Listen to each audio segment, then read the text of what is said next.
Hey folks, welcome back to another Vibe of the Week where we get to wonder, plan, and explore the week ahead. My name is Latoya from Emerald Astrology, and I'm super excited to talk with you about May 12th through the 18th. So this week can really feel like we are meeting at a crossroads and having to make an important decision. We have the full moon in Scorpio, Mercury square Pluto and Mars, and then we also have Sun conjunct Uranus. So this is a very interesting big week. Can feel very challenging, but nonetheless very important and can be empowering if we can make it that way. So let me go ahead and pull an oracle card to see what our spirit team has to say and what words can support us throughout this week. So I'm pulling from the Kali Oracle deck. I feel like that's important. Whoa, I feel like that is appropriate given that the full moon's happening in Scorpio and we have a Pluto configuration going on as well. So yeah, maybe just because I bumped the cards this week can feel explosive as well. Yeah, I'm gonna go ahead and just tap in to our spirit team. And this is coming from our highest good collective. See what card comes out that would be supportive of us. So it looks like it's Kali Kamasa Nasini. Do my best to pronunciate that, but beautiful card. Feels like got Sagittarius energy in this one. But actually, I think we have, the moon's in Sagittarius this week too. So that's fascinating that came up. So, all right, let's see. So maybe the Sagittarius moon is like, I also like to think about the moon transits helps glue everything together. So I see that the moon in Sagittarius can be really supportive this week as we are going through those like having to make some major decisions here. So I'm gonna go ahead and read what this has to say. So she devours darkness with her endless hunger for light, peace, and redemption. She reaches the deepest parts, the darkest spaces, relentless in her pursuit of the lost and despairing. No soul shall ever be forgotten, abandoned, or betrayed by her. Those that believe in their own guilt, their sin, their shame, evoke her mighty tenderness, and she feeds upon the darkness that threatens to consume them, alleviating the weight of their suffering, allowing their hearts to become light and free. So yeah, I'm seeing with the moon in Sagittarius, that could be the day or a couple of days where we feel more lightness and feel hope and expansiveness, which is natural to that moon in Sagittarius. And I know that that's going to be really important, especially on Monday. We have that full moon in Scorpio and then Mercury square Pluto. So that could be very, a lot of revealing of darkness and stuff that was hidden to us and now we're having to embrace. So all right, so that's a great card that just reminds us that we are supportive and that we have Kali Ma on our side. Give her what she needs, give her the darkness so that you can return back to the light. So if you would like to hear more of the astrology that is happening this week, continue to watch this video. And also like and subscribe so that you don't miss any future videos that I will be posting here. So, all right, let's go ahead and dive into the week. So starting off on May 12th, on Monday, I'm going to share my screen. All right, so starting off on May 12th, we have the full moon in Scorpio. And this moon basically happens at 22 degrees Scorpio. So I'm going to move that over. 22 degrees Scorpio. And this is basically a completion on an intention that was set on November 1st, 2024. So that's when we had that new moon in Scorpio. It wasn't the exact degree, but still in the same sign, Scorpio. So we'll have a lot of similar themes going on here. So I'll be very curious to look back on your journals, your planners, your calendar, your photos, your Instagram or Facebook, social media posts, see what was happening around that time and the intention that you set consciously or subconsciously around that time. And just do that reflection process. Give yourself that on that day, give yourself time to be alone and reflect on what has happened with you from then up to this point. We all need the time for rest and reflection just to kind of keep tabs on ourselves and our inner life. And that's what the moon really signifies, so that we are working incongruent with ourselves wholeheartedly. So looking back on that new moon in Scorpio, see what was going on here. And then, on May 12th, what new meaning is coming up because of this reflection? And how can you best support yourself and your new meaning here? And what needs to be released to create room for this new meaning, this new expression that's coming up with Scorpio full moon?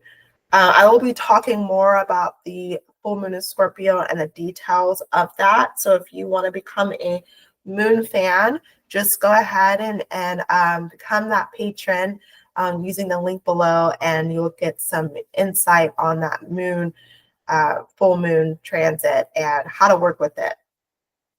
I'm not going to go too deep with it, in this video, but on that video, you'll get the information. It's kind of like similar to my full moon circles that I used to do whenever I was traveling and whatnot.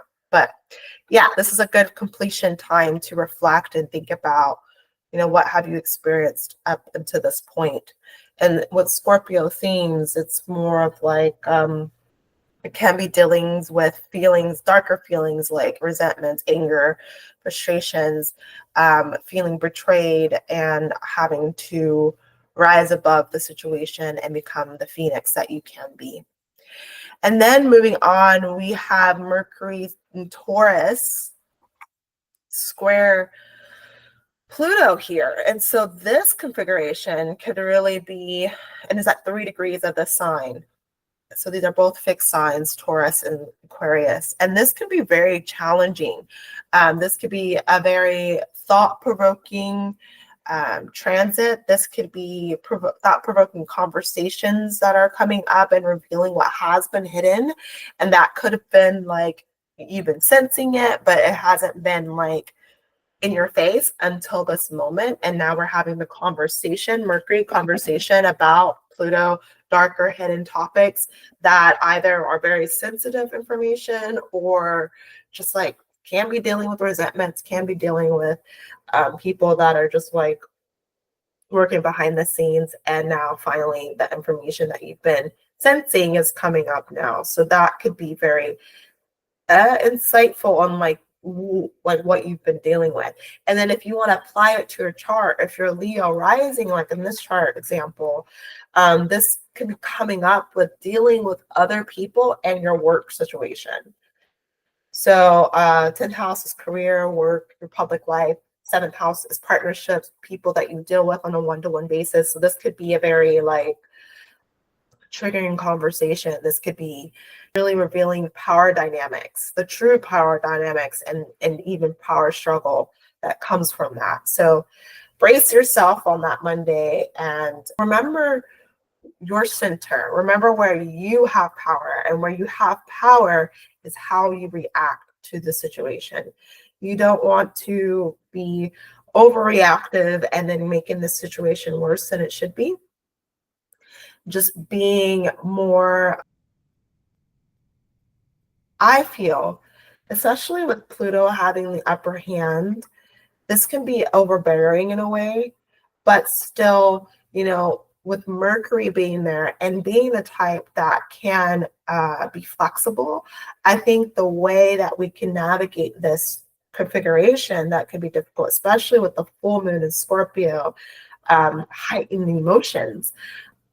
This is a wonderful opportunity to step back and allow the information to come out, ask deeper questions, just really put yourself in a role of, I'm here to get information and not trying to prove a point or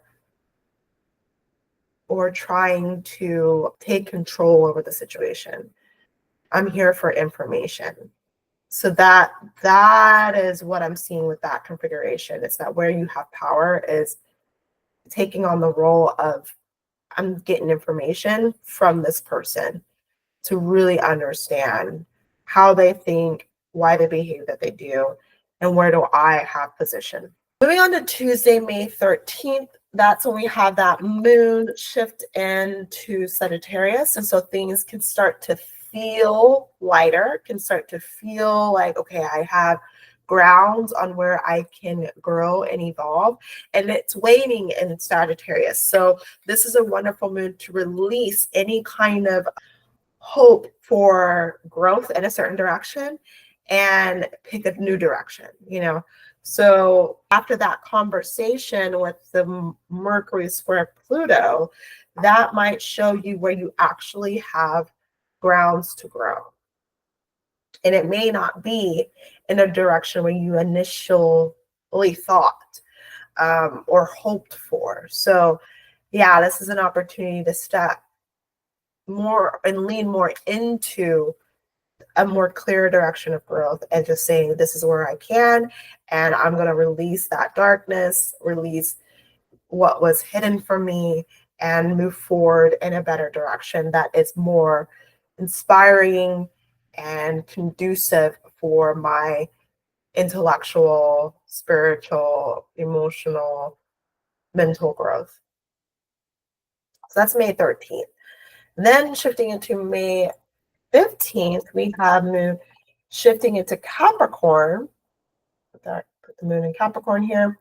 And and with the moon waning here, this is a great moon to release any tendency to work harder and not smarter, and discern what is worth your energy and what is not. So the moon here is really supportive in grounding things out and being more practical and goal-oriented in a very pragmatic kind of way. So figuring out how to position yourself for success is really conducive with this moon in the next couple of days, and removing any kind of extra task or extra things or even people that are preventing your success. So really feeling into that is going to be really important.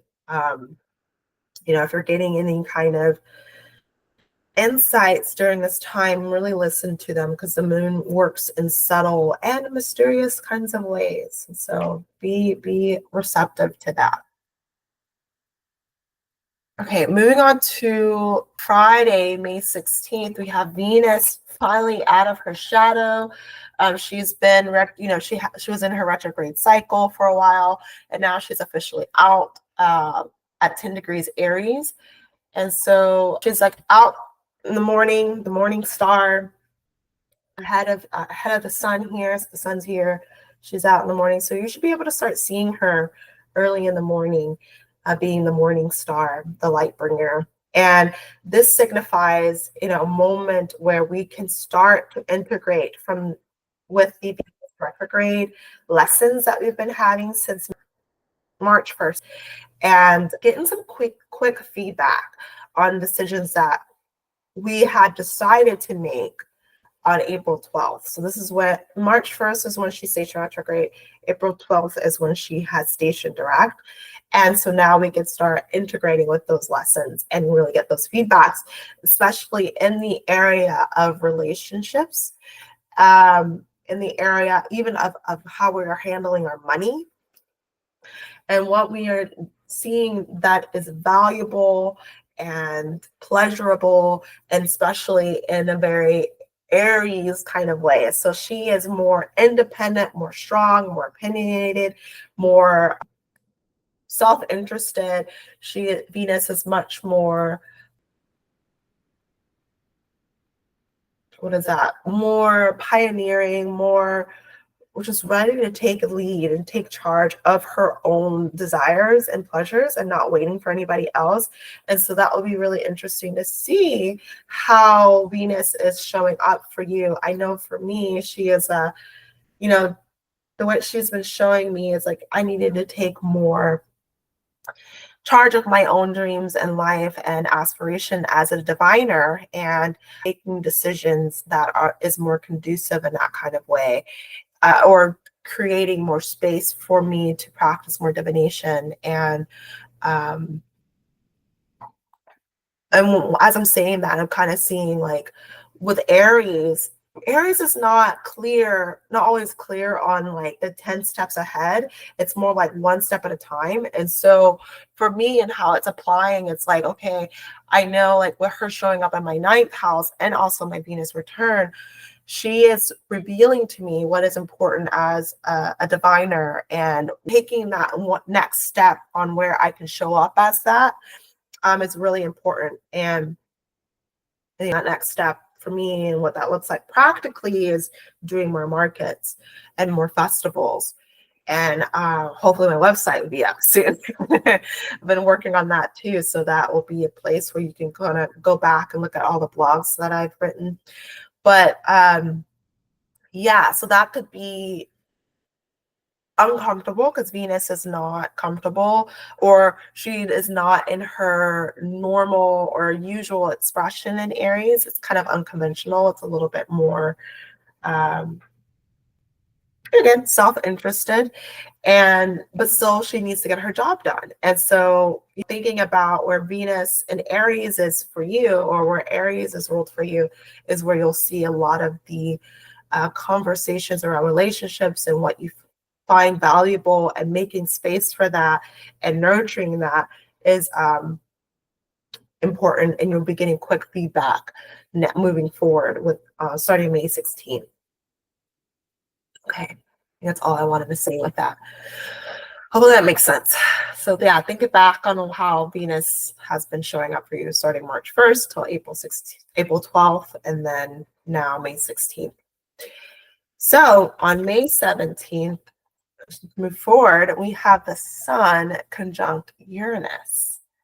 So the Sun conjunct Uranus here looks like 27, or Sun a little bit more, 27 degrees Taurus. So think about any fixed placements that you have at 27 degrees. So that could be Taurus, Scorpio, or Aquarius.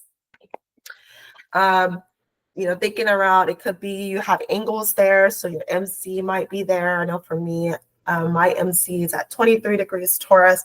So that's a very sensitive point for me. Or it could be your ascendant, what have you. I know, actually it will be square on my ascendant. So anyways, so thinking about your birth chart and seeing that with the Sun's conjunct Uranus, this is a new cycle of creative expression, and maybe even coming off as rebellious and innovative.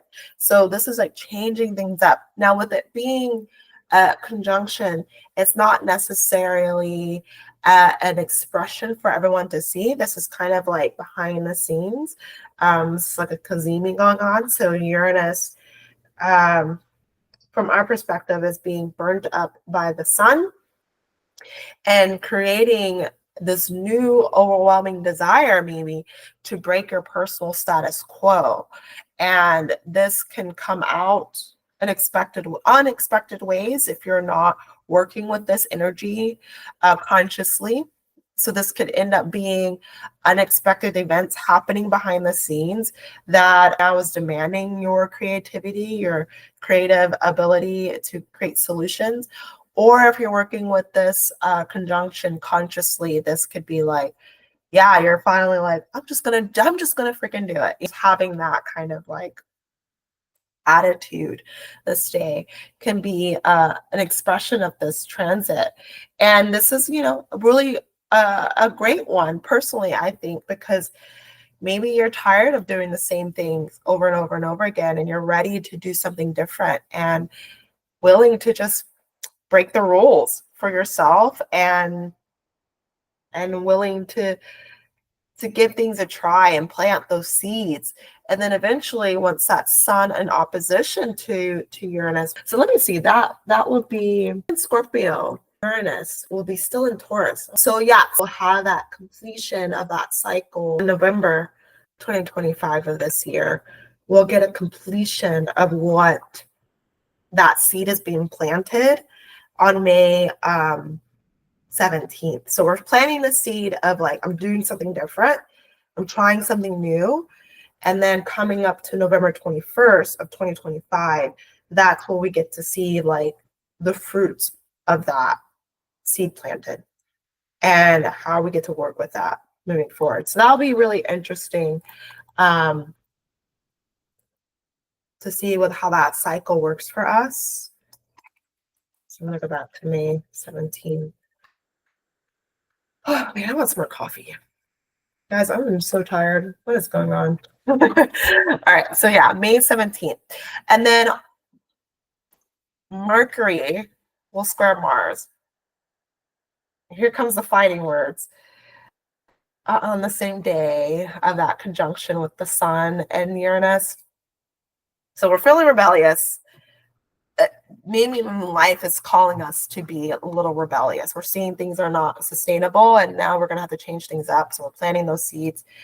And what I'm seeing there, maybe that would be, especially in the Taurus area of life. Sorry, I'm going back to the Uranus Sun conjunction. That could be, okay, let's say it's your Cancer rising and it's happening in your house of friends and networks. That could be a time where we're like, I'm going to send that application to be a part of an organization that would help further me and my wishes and dreams, and eventually help put me in a different income bracket. Because now I'm in an organization of people that can give me opportunities to do more workshops, to connect with more people that are curious or interested in the topics that I am well established in, Taurus, and can help further your reach with like-minded people that eventually can help bump up your income. Because the 11th house is also about the money you've earned from your reputation, 10th house. So that will be interesting. Like you're deciding, I'm just going to do that wild thing and put the application in to be a part of this organization. And with that Mercury square Mars, that could be, this is a time to make that decision. I'm going to communicate. I'm going to share what I know and what I think. So it could come off as fighting words, or it could just be a decision to make that, send the application, that communication is happening. So you're figuring out a solution to a problem that you are realizing, and this could be beneficial to you creatively coming November later this year. So that'll be really interesting to see, and I will be curious to know what is going on with you. If you want to comment below, I'm very curious of how this configuration could come up for you. Then moving on, Sunday, May 18th.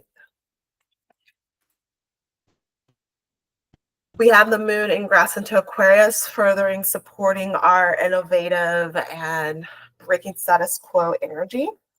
And yeah, so the moon will be giving some ideas here and supporting us and doing things a little differently and coming off as unconventional. So this is a great moon to release any old ideas that's preventing you to trying things out and trusting in your creativity that can be a bit unusual. All right, so that's the astrology for this week. Thank you so much for watching this video, and I also want to give a shout out to my patrons for making this video possible. With your support, it makes it very much easier for me to make these videos. And yeah, again, I just really support you, or so support you. I support you with these videos, but I'm also very appreciative of your support. So if you would like to become a patron and support my work and want to learn more about astrology, like what does this full moon in Scorpio mean? And like the details of that, if you're very much a detail kind of person, consider becoming a moon fan. That's where I will be sharing information about the moon transits, kind of like similar to my full moon circles, that full and new moon circles that I used to do in person. I don't know if you've been with me that long, but I used to do moon circles. And so I'm still sharing that kind of information, but with my patrons now. And so if you are curious about that, if you want to know about the new and the full moon transits and how to manifest with that, that's my favorite topics. And like, tapping into that energy and working with that so that it gets easier for you to manifest, a new job or new relationship or what have you, consider becoming a moon fan. That's where I'm giving that information. And you'll also get videos like this, Vibe of the Week, before the public. So those are good perks of being a moon fan there. So thank you so much for watching this video, and I hope you have a great week. Stars align in your favor, and I'll see you in the next video, okay? Bye.